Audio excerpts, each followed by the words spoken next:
जी नमस्कार साथियों, स्वागत है आप सबों को आपके अपने YouTube channel RS diamond official में। साथियों कैसे हैं आप लोग? आशा करता हूं आप लोग अच्छे होंगे। साथियों आज का वीडियो आप लोग के लिए काफ़ी ज़्यादा महत्वपूर्ण है, चूंकि बिहार सरकार के माध्यम से बड़ी वैकेंसी का आगाज़ कर दिया गया आंगनबाड़ी भर्ती में सेविका, सहायिका और सुपरवाइजर के पद को लेकर के। ऐसे में 33,400 पद, जी हाँ साथी, अपने आप में एक बहुत बड़ा पद है। 33,400 पद की लंबी एक बम्पर बहाली का आगाज हो चुका है बिहार सरकार के माध्यम से।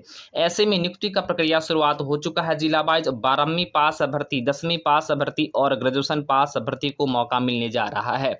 ऐसे में बिहार आंगनबाड़ी भर्ती वाइज जो लगातार सीटें जो आई है, जिला वाइज जो आई है, इसको लेकर के हम लोग बात करेंगे। साथ में सेविका, सहायिका और सुपरवाइजर को लेकर के, सेविका, सहायिका और सुपरवाइजर को लेकर के क्या कुछ योग्यता अर्हता चाहिए, साथ में ही किस प्रकार से आपका फाइनल सिलेक्शन होगा, कितनी सीटें हैं, तमाम चीज़ों को लेकर के हम लोग बात करने वाले हैं। तो वीडियो आप लोगों के लिए काफ़ी ज़्यादा महत्वपूर्ण है। साथ में ही एनटीटी और डीएलएड वाले अभ्यर्थी को क्या बेनिफिट मिल सकता है, इसके संदर्भ में भी हम लोग बात करेंगे। तो आइए साथी वीडियो को शुरुआत करते हैं। चूंकि यह जो वैकेंसी पहले आती थी, गुप्त रूप से आया करता था, लोगों को जानकारी के अभाव में फॉर्म नहीं भर पाते थे और फाइनली कहीं ना कहीं जो है अयोग्य अभ्यर्थी को या जो योग्यता धारण करते थे उनका सिलेक्शन नहीं हो पाता था। ऐसे में साथी बड़ा मौका मिला है, तो इसको बिल्कुल हाथ से जो है जाने मत दीजिए, क्योंकि यह आपको अपने स्थानीय गांव में ही, आपको स्थानीय पंचायत में ही आपको नियुक्ति दे देगा। अच्छी खासी पेमेंट भी रहेगी और अपने समाज में रह करके आप समाज का सेवा भी कर पाएंगे। तो वीडियो के अंत तक देखते रहिए। इससे पहले अगर आपने अभी तक चैनल को सब्सक्राइब नहीं किया है तो करके साथ में घंटी के आइकन को जरूर ही प्रेस कर लीजिए। साथियों जो बड़ी वैकेंसी का आगाज हो चुका है बिहार में आंगनबाड़ी भर्ती 2025 को लेकर के, तो ऐसे में कुल पदों की संख्या को बात कर ले तो 33,400 पद है, जिसमें नियुक्ति का प्रक्रिया स्टार्ट चल रही है, यानी शुरुआत हो चुकी है। इनमें से कुछ जिलों में भर्ती का प्रक्रिया पहले ही शुरू हो चुकी है, जबकि अन्य जिलों के लिए आवेदन की तिथियां अलग अलग निर्धारित की गई है। सबसे पहले मैं आप लोग को बता दूं, सारे जिला का मैं बताऊंगा, लेकिन इससे पहले साथी में सबसे पहले पटना जिला का आप लोग को बता दूं। तो पटना जिला जो खास करके ये जो है जो बिहार का सेंटर रहा है, और खास करके पटना जिला में आंगनबाड़ी भर्ती का विवरण इस प्रकार का है कि पटना जिला में आंगनबाड़ी सेविका और सहायिका के लिए कुल 935 पदों पर भर्ती की जा रही है। यह भर्ती विभिन्न परियोजनाओं के तहत की जा रही है, जिनमें से कुछ प्रमुख विवरण निम्नलिखित है। तो जिला वाइज कितनी सीटें हैं वो सीट भी मैं आप लोग को बताऊंगा। सबसे पहले पटना में 935 सीटें हैं, जिसमें सेविका, सहायिका और कहीं न कहीं यहाँ पर जो है आपको सुपरवाइज़र के भी पद है। तो सबसे पहले पहला वाला सेविका का, दूसरा वाला सहायिका का पद है। तो सबसे पहले बख्तियारपुर बेलच्छी जो है, या खास करके इसमें जो है 14 जो है सेविका के हैं और 48 सहायिका का है। इसी प्रकार से बाढ़ अथमलगो में जो है 7 सेविका के हैं, 21 सहायिका के हैं। इसी प्रकार से अगर हम लोग आगे बढ़ेंगे, एक-एक करके फटाफट आगे बढ़ते हैं और सभी जिला को लेकर के बात करेंगे। बिहटा में बात करें तो बिहटा में यहाँ पर 9 सीटें जो है सेविका का है, 50 सीटें सहायिका का है। विक्रम में 3 सीटें यहाँ का सेविका का है, 43 सीटें जो है यहाँ सहायिका का है। उसी प्रकार से दानापुर में 9 सीटें जो है सेविका का, 43 सीट सहायिका का है। धनरुआ में 13 सीट जो है यहाँ पर आप लोग को पता है सेविका का है, 43 सीट यहाँ पर जो है आपका सहायिका का। इसी प्रकार से फतुहा दनियाबा में 17 सीटें सेविका का, 19 सीट सेविका का मनेर में है, और ये सारे के सारे आपका सहायिका का है। आप लोग देखते चलिए, मैं फटाफट आगे बढ़ते चलता हूँ। उसके बाद मसौढ़ी में 9 सीटें सेविका का है, 31 सीटें सहायिका का है। आगे बढ़ते चलते, चूंकि हमें बहुत सारे जिलों का बात करना है, तो साथ ही सबसे पहले मसौढ़ी का आप लोगों ने देख लिया कि मसौढ़ी में 9 सीटें यहाँ पर सेविका का, 31 सीटें जो है सहायिका का। मोकामा घुसावरी में यहाँ पर 9 सीटें सेविका का, 10 सीटें सहायिका का। उसके अलावा यहाँ पर बात करेंगे हम लोग जो है नौबतपुर में, तो 13 सीटें सेविका का, 20 सीटें पटना पालीगंज में है यहाँ पर सेविका का। पंडारक में यहाँ पर 5 सीटें सेविका का, ये सारे सहायिका का है, देखते चलिएगा। उसके अलावा फुलवारी शरीफ में 2 सीटें यहाँ पर सेविका का, 24 सीटें सहायिका का है। तो साथ ही इस तरीके से आप लोगों ने फुलवारी शरीफ, पटना पालीगंज तमाम चीज़ों को देखा। पटना ग्रामीण क्षेत्र की बात करें तो पटना ग्रामीण क्षेत्र में यहाँ पर 11 सीटें सेविका का है, 37 सीट सहायिका का है। पटना सदर में 7 सीटें जो है सेविका का, 20 सीटें सहायिका का, 12 सीट जो है पटना सदर 2 में है। पटना सदर 2 में जो है 12 सीट सेविका का, 20 सीटें सहायिका का। पटना सदर 3 में 13 सीट सेविका का और 10 सीट है सहायिका का। इस प्रकार से आप लोग देख सकते हैं, पटना सदर में 7 सीटें सेविका का, 12 सीट पटना सदर 5 में, और यहाँ पर 16 सीटें सहायिका का और 13 सीट सहायिका का। तो इस तरीके से आप लोगों ने पटना सदर 1, सदर 2, सदर 3, सदर 4, सदर 5 देखा। अब हम लोग बात करते हैं पुनपुन सह पुनपुन जो इलाके हैं पटना में, यहाँ पर 17 सीटें सेविका का, 29 सीटें सहायिका का है। और उसके बाद दुल्हिन बाजार में जो है 2 सीटें यहाँ पर खास करके जो है सेविका का, 18 सीट सहायिका का है। और खुसरूपुर में यहाँ पर 5 सीटें सेविका का, 18 सीट जो है सहायिका का है। तो कुल मिलाकर साथी पटना में आप लोगों ने देखा कि 235 सीटें सेविका का और 700 पदों पर जो बहाली की जा रही है आपको सहायिका की जा रही है। इसके अलावा आपका सुपरवाइजर के भी पद हैं। तो कुल मिलाकर साथी यहाँ पर अगर आपकी क्या कुछ योग्यता होनी चाहिए, मैं आप लोग को बताने का प्रयास करता हूँ और तमाम जिलों को भी लेकर के बात करने का प्रयास करेंगे। सबसे पहले यहाँ पर ध्यान दीजिएगा, बिहार में जो ICDS के तहत जो बहाली होने वाली इंटीग्रेटेड चाइल्ड डेवलपमेंट सर्विस के माध्यम से द्वारा आंगनबाड़ी में भर्ती होती आ रही है। ऐसे में 2025 में जो कुल 33,400 पद पर बहाली होने जा रही है। नियुक्ति का प्रक्रिया में ध्यान देना है कि आवेदन आपको किस प्रकार से करना है, क्या कुछ योग्यता पता चाहिए, कौन सी गलती आपको नहीं करना है ताकि आपका सिलेक्शन हो जाए, ये चीज भी मैं आप लोग को लास्ट में बताऊंगा। तो ध्यान दीजिएगा कि आंगनबाड़ी सेविका और सहायिका को लेकर के बात कर ले तो आपके पास यहाँ पर 12वीं पास या इंटर पास है तो बिल्कुल आप आवेदन कर सकते हैं। और अगर आप सुपरवाइजर बनना चाहते हैं तो आपको यहाँ पर जो है मान्यता प्राप्त विश्वविद्यालय से स्नातक की डिग्री चाहिए। एक चीज मैं आप लोग को और उल्लेख कर दूं कि सेविका के लिए 12th पास है, लेकिन सहायिका के लिए अगर आप 10वीं भी पास हैं तो आप इसमें एलिजिबल है, 8वीं भी पास है तो एलिजिबल है। क्योंकि सहायिका सिर्फ सहायिका रहती है तो कहीं न कहीं यहाँ पर सेविका को पढ़ाने का जिम्मा दिया जाता है। तो आपके पास इंटर की डिग्री सेविका में चाहिए। अब बात कर लेते हैं कि आयु सीमा को लेकर, ये सबसे बड़ा बिंदु है कि आयु सीमा न्यूनतम अगर आप 18 वर्ष के हैं तो आप एलिजिबल है, मैक्सिमम 35 वर्ष के हैं तो एलिजिबल। आप कहिएगा कि 35 वर्ष से मेरा ऊपर हो चुका है, तो जी हाँ साथी, अगर आप यहाँ पर जो है ओबीसी SC ST से आते हैं तो ओबीसी से आते हैं तो प्लस 3 वर्ष का छूट दिया जाएगा, यानी आप 38 वर्षों तक अप्लाई कर सकते हैं। और अगर आप SC ST से आते हैं तो 5 वर्षों की छूट जाएगी आपको आरक्षण के हिसाब से, तो यहाँ पर आपको 40 वर्षों तक आप अप्लाई कर सकते हैं।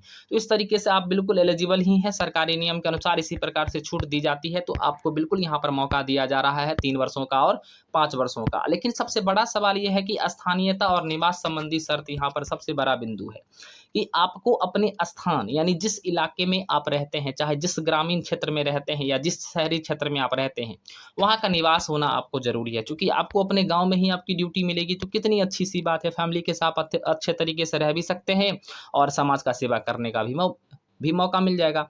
तो कहीं न कहीं साथ ही आप लोग को स्थानीयता और निवास संबंधी प्रमाण पत्र जो होते हैं, जैसे निवास संबंधी प्रमाण पत्र जो बनाते हैं ना, रेसिडेंस वगैरह, आय जाति आवासीय, तो यहाँ पर आवास भी आपको बना लेना है। क्योंकि यहाँ पर आपको प्रॉपर जो वेरिफिकेशंस की जाएगी आपकी डॉक्यूमेंट की, तो वो आपका जांच होगा सच में जो आपको जहाँ पे आपकी ड्यूटी लगाई जा रही है सच में आप वहाँ के स्थानीय निवासी है या नहीं है। तो आवेदक महिला उम्मीदवार को बिहार राज्य की अस्थायी निवासी होना चाहिए। जी हाँ साथी, अगर आप बिहार राज्य के प्रॉपर निवासी हैं तो एलिजिबल है। जिन भी महिला साथी को अगर शादी हो चुका है तो ससुराल का एड्रेस आप डालिए, ससुराल में आपकी ड्यूटी लग जाएगी, ठीक है ना। अगर आप मायके में हैं तो मायके में भी कर सकते हैं। तो लेकिन आप ध्यान दीजिएगा कि आप ससुराल का भी डाल दीजिएगा तो ससुराल में आपका हो जाएगा। तो आवेदक को उसी वार्ड या ग्राम पंचायत की अस्थायी निवासी होना चाहिए, यानी जिस वार्ड या जिस ग्राम पंचायत में आप आवेदन करना चाहते हैं वहां का प्रॉपर निवासी आपका होना जरूरी है। बात यह है कि जनसंख्या के आधार पर धीरे धीरे अब जो है केंद्रों की संख्या लगातार बढ़ाई जा रही है और केंद्रों की संख्या बढ़ाने के कारण ही सेविका और सहायिका का भी संख्या बढ़ाना होगा। क्योंकि पॉपुलेशन पर ही डिपेंड करता है कि कितनी सारे सेंटर खुलेगी और जो सेंटर खुलेंगी वहां पर सेविका और सहायिका की नियुक्ति की जानी है। उसी के हिसाब से जो है कहीं न कहीं सुपरवाइजर का भी नियुक्ति होगा। तो साथ ही आप लोगों ने समझ लिया कि धीरे धीरे पॉपुलेशन लगातार बढ़ती जा रही है और पॉपुलेशन के हिसाब से अब सेंटर की भी संख्या बढ़ाई जा रही है और सेंटर की संख्या जैसे बढ़ रही है तो इसलिए कुल मिलाकर 33,400 पद जो है पूरे बिहार में प्रदान किया गया है सेंटर के हिसाब से। ऐसे में जहां से आप आवेदन करना है आपको इसी तरीके से करने हैं, जिस प्रॉपर गांव से या जिस प्रॉपर वार्ड से आप निवास बिलोंग करते हैं बिल्कुल वहीं से आपको अपना आवेदन करना है, यानी उसी क्षेत्र से आपको आवेदन करना है। अब बात कर लें कि भर्ती का प्रक्रिया और पात्रता क्या होने वाला, चूंकि अंत में मैं आपको सारी चीजें क्लियर कर दूंगा। तो साथियों, शैक्षणिक योग्यता, जो शैक्षणिक योग्यता होनी चाहिए आवेदक महिला उम्मीदवारों के लिए, न्यूनतम शैक्षणिक योग्यता 12वीं पास, जो आप लोगों को मैंने बता ही दिया पहले। आयु सीमा भी आप लोगों ने देख ही लिया, लेकिन निवासी शर्तें भी आप लोगों ने देख लिया कि वहाँ का प्रॉपर निवासी आपको उस जिले की होनी चाहिए, उस ब्लॉक की होनी चाहिए। वेतन मानिए सबसे बड़ा पॉइंट है कि आखिर पेमेंट कितना मिलेगा। जी हाँ दोस्तों, अगर आप ड्यूटी कर रहे हैं पेमेंट ही ना मिले फिर तो मजा ही नहीं है ना। तो पेमेंट को भी जान लेना बहुत ही ज़्यादा ज़रूरी है। तो पेमेंट आप लोग को 9,300 रुपये से लेकर के 21,700 रुपये तक मिलेंगे। और ये किनको मिलेगा, या पेमेंट जो आपको मिलने जा रहा है वो मिलने जा रहा है सेविका को, सहायिका को पेमेंट इससे कम मिलेगा। लेकिन ध्यान दीजिएगा इसके अलावा भी पोषाहार वगैरह होता है, तो आप लोग अपने तरीके से बहुत ही ज़्यादा समझदार है, इसे किसी प्रकार से बताने की जरूरत नहीं है। लेकिन समाज का सेवा भी अच्छे तरीके से करनी चाहिए। अब बात कर लेते हैं कि आवेदन का प्रक्रिया कैसे होगा। तो साथ ही सबसे पहले ध्यान दीजिए कि जो अभ्यर्थी घबरा रहे हैं, जिनको लग रहा है कि मेरा सिलेक्शन बिल्कुल जो है नहीं होने वाला है, ऐसा नहीं है, चूँकि 33,400 पद अपने आप में बहुत पद हैं और इतने सारे पदों में अगर आपका सिलेक्शन नहीं होगा फिर तो भाई कहीं का आप हैं ही नहीं। तो ये आसानी से हो जाएगा, इतना टेंशन नहीं लेने की ज़रूरत है। चूँकि आप सबसे पहले क्या कीजिए, 33,400 पद तो जिला वाइज़ कितनी सीटें होंगी, ये अपने आप में ख़्याल आ रहा होगा। तो खुद ही सोचिए कि 38 जिले हैं, टोटल 33,400 सीट है। कुल मिलाकर सभी जिलों में 900 या 1000 यानी 900 या 1000 के आसपास औसतन इसकी क्या होने वाली है, वैकेंसी रहने वाली है। तो 900 के आसपास आपको सभी जिलों में वैकेंसी रहने वाली है। तो 900 के आसपास वैकेंसी रहेगी तो कुल मिलाकर एक जिले में अगर 900 वैकेंसी है तो एक जिले में कितने प्रखंड होंगे? कहीं पे मान चलिए 20 ब्लॉक है, कहीं पर 22 ब्लॉक है, इस तरीके से अगर आप डिस्ट्रीब्यूट करेंगे तो चीज़ें आपको सामने निकल कर के आ जाएगा। तो कुल मिलाकर आपके ब्लॉक में भी, आपके पंचायत में भी अच्छी खासी सीटें हैं। तो अच्छी खासी सीटें हैं तो आपको आवेदन करने में क्या जा रहा है, बिल्कुल आप आवेदन कर दीजिए, आपका हो जाएगा। अब बात करते हैं एनटीटी और डीएलएड वाले अभ्यर्थी को। जी हाँ साथी, अगर आपने एनटीटी यानी नर्सरी टीचर ट्रेनिंग कर चुके हैं या डीएलएड कर चुके हैं तो आपको यहाँ पर मुनाफ़ा देखने को मिलेगा। मुनाफ़ा मतलब ये हुआ कि आपको यहाँ पर बेनिफिट देखने को मिलेगा, चूँकि आपको प्राथमिकता या वरीयता आपको दी जानी है।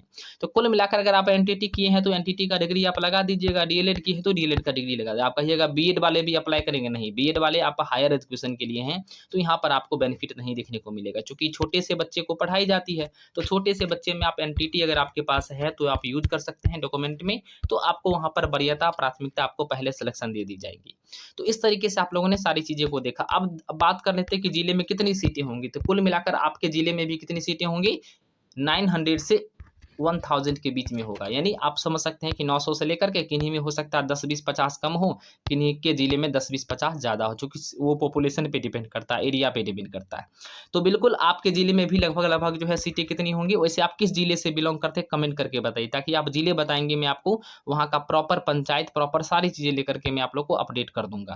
अब बात कर लेते हैं कि आवेदन का प्रक्रिया कैसे करना है, ये पूरी तरीके से ऑनलाइन होगा। बिहार के इतिहास में पहली बार जो है ऑनलाइन तरीके से आवेदन हो रही है। पहले गुप्त तरीके से आवेदन होती थी, जो लोग योग्यता अर्हता धारण करते थे उनका भी सिलेक्शन नहीं होता था। तो बहुत अच्छी खुशी की बात है कि ऑनलाइन आवेदन आपका हो रहा है। कहाँ करना है आवेदन, कैसे करना है तो जान लीजिए।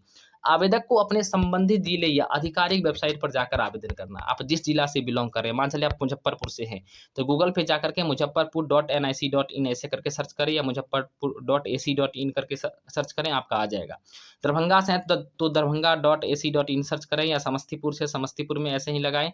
तो जिस जिले से, या बांका से है, भोजपुर से है, कहीं भी है, पटना से हैं, तो जिस भी जिले से बिलॉन्ग करते हैं, उस जिले का नाम .ac.in जाए, उसकी ऑफिशियल वेबसाइट पर जाकर के वहाँ पर आपको ऑफिशियल जो रिक्वायरमेंट सेक्शन होता है, वहाँ पर आप जाइएगा तो आपको आईसीडीएस के तहत जो है वैकेंसी देखने को मिलेगा, आईसीडीएस। वैसे मैं हर जिले का लिंक आपको नए वीडियो में प्रोवाइड करा दूँगा, फिलहाल इतना आप लोग जान लीजिए।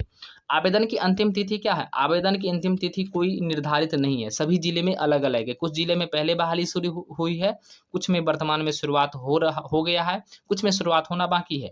तो इस तरीके से सभी जिला में अलग-अलग चीज़ें हैं। तो अतः उम्मीदवार को अपने जिले की वेबसाइट पर जाकर के आवेदन तिथि की जानकारी प्राप्त करनी चाहिए।